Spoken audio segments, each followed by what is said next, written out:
to your credit, I mean, you were a very unique situation because most people don't find what they're truly passionate about till their late 30s, maybe 40s, Or ever. if ever. Or ever. And I mean, that's one of the unique things about what you were saying about all going in one direction, because you didn't start off doing this. You start off in real estate. You start off hating like what you were doing, and you found it very quickly on. Most people don't find that.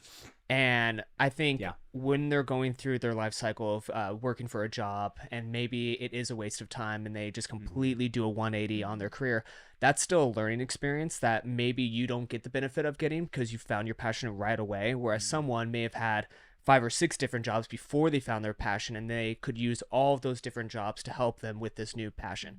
I mean, it's about your life journey and figuring out kind of what you were passionate about long term, right? Yeah. And I think it's also very helpful that I happen to find my passion in something that actually equates to a career. Correct. See, because most people, all people, have passions in their life, but it very rarely coincides with what they do for their work. Yeah. You know what I mean? See, all of us fall into that category. 1,000%. That's crazy. Yeah.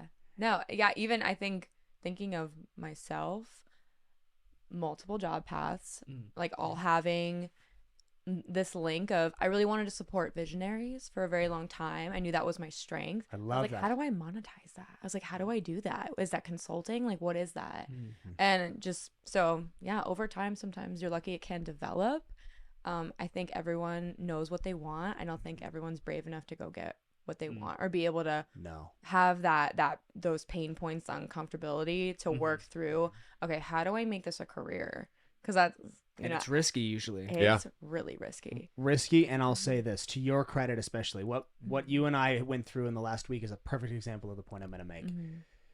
When you are trying to bring your brand, rather personal or professional, and merge with someone else's, especially in your case, if you're an integration person and you want to become together and you want to get together with a visionary and a company that's already going, there are 2 things that I think have to happen. The first is that you have to be willing to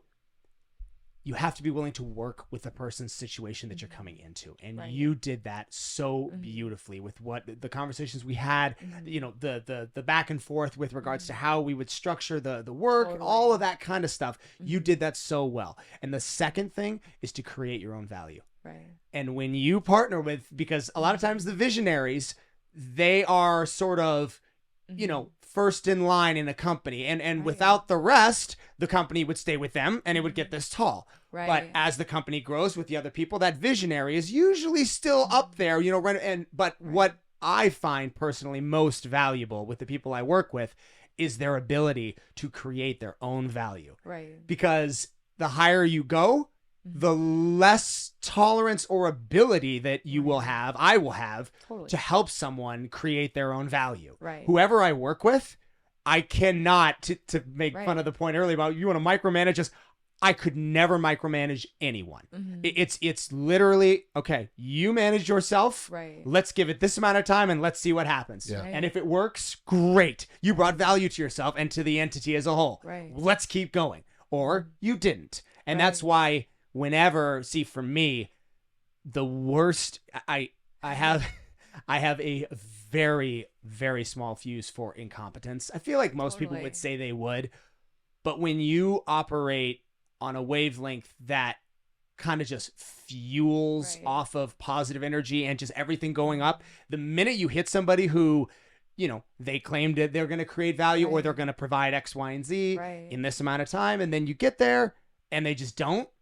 It's very hard for me to be like, okay, well, maybe let me help. It's very hard for me to do that. And I think that's something I mentioned too. I was like, well, let me bring the results and then you can tell me. And that's, I remember. Yeah. Oh yeah. And yeah, you're like, I want this guy. I was like, okay. Next day, it's like, next day. Okay, here's the response. You know, so executing. Like 2023 is about executing. Absolutely. You can't execute, you're gonna be farther down on the totem than a lot of other people. It's not the year to practice.